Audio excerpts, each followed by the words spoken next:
नमस्कार दोस्तों, मेरे YouTube चैनल पर आपका हार्दिक स्वागत है। उम्मीद करता हूँ आपको मेरे द्वारा बनाए गए वीडियो पसंद आ रहे होंगे। अगर आपको मेरे द्वारा बनाए वीडियो पसंद आते हैं तो आप मेरे चैनल को लाइक, शेयर और सब्सक्राइब करना ना भूलें। आज की कहानी। प्रलोभन लालच। काम की तलाश में इधर उधर धक्के खाने के बाद निराश होकर जब वह घर वापस लौटने लगा तो पीछे से आवाज आई, ए भाई, यहाँ कोई मजदूर मिलेगा क्या?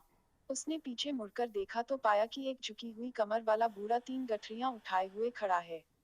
उसने कहा, हाँ बोलो क्या काम है? मैं ही मजदूरी कर लूंगा। मुझे रामगढ़ जाना है। 2 गठरियां मैं उठा लूंगा, पर मेरी तीसरी गठरी भारी है। इस गठरी को तुम रामगढ़ पहुंचा दो, मैं तुम्हें 2 रुपये दूंगा। बोलो काम मंजूर है? ठीक है, चलो, आप बुजुर्ग हैं। आपकी इतनी मदद करना तो यूं भी मैं अपना फर्ज समझता हूँ। इतना कहते हुए गठरी उठाकर अपने सिर पर रख ली। किंतु गठरी रखते ही उसे इसके भारीपन का एहसास हुआ। उसने बूढ़े से कहा, ये गठरी तो काफी भारी लगती है। हाँ, इसमें 1-1 रुपये के सिक्के हैं। बूढ़े ने लगभग फुसफुसाते हुए कहा। उसने सुना तो सोचा, होंगे मुझे क्या? मुझे तो अपनी मजदूरी से मतलब है। ये सिक्के भला कितने दिन चलेंगे? तभी उसने देखा कि बूढ़ा उस पर नजर रखे हुए है। उसने सोचा कि ये बूढ़ा जरूर ये सोच रहा होगा, कहीं ये भाग तो नहीं जाएगा। पर मैं तो ऐसी बेईमानी और चोरी करने में विश्वास नहीं करता।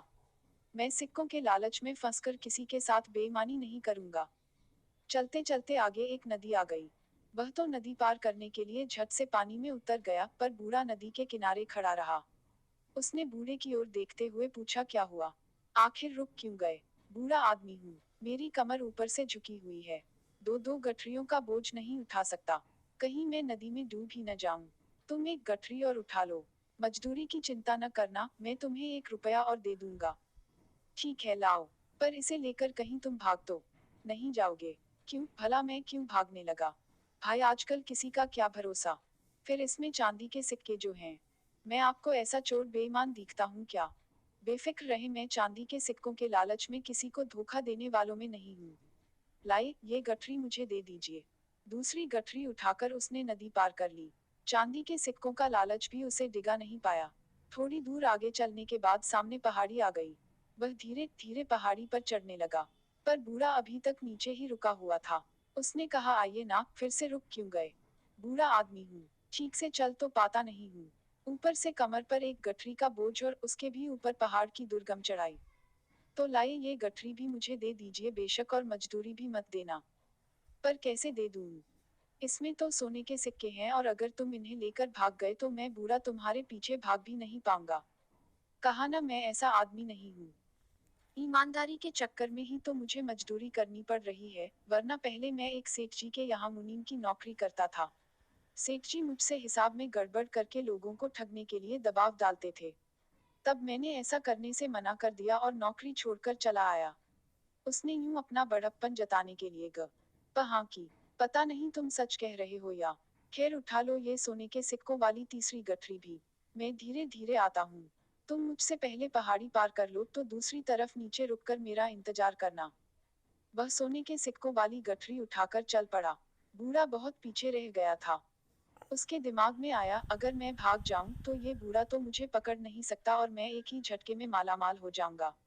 मेरी पत्नी जो मुझे रोज कोसती रहती है, कितना खुश हो जाएगी।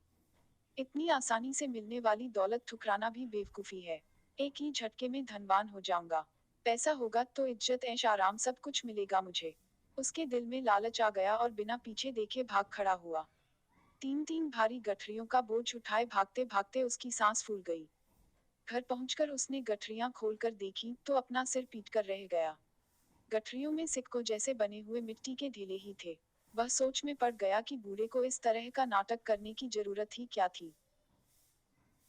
तभी उसकी पत्नी को मिट्टी के सिक्कों के ढेर में से एक कागज मिला, जिस पर लिखा था, यह नाटक इस राज्य के खजाने की सुरक्षा के लिए ईमानदार सुरक्षा मंत्री खोजने के लिए किया गया।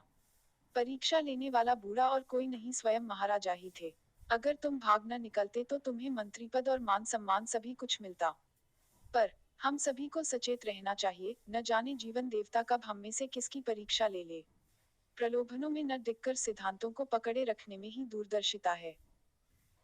उम्मीद करती हूँ कि आपको यह वीडियो अच्छा लगा होगा। प्लीज मेरे चैनल को सब्सक्राइब करें ताकि मैं आपके लिए ऐसे ही शानदार वीडियो और लेकर आऊँ।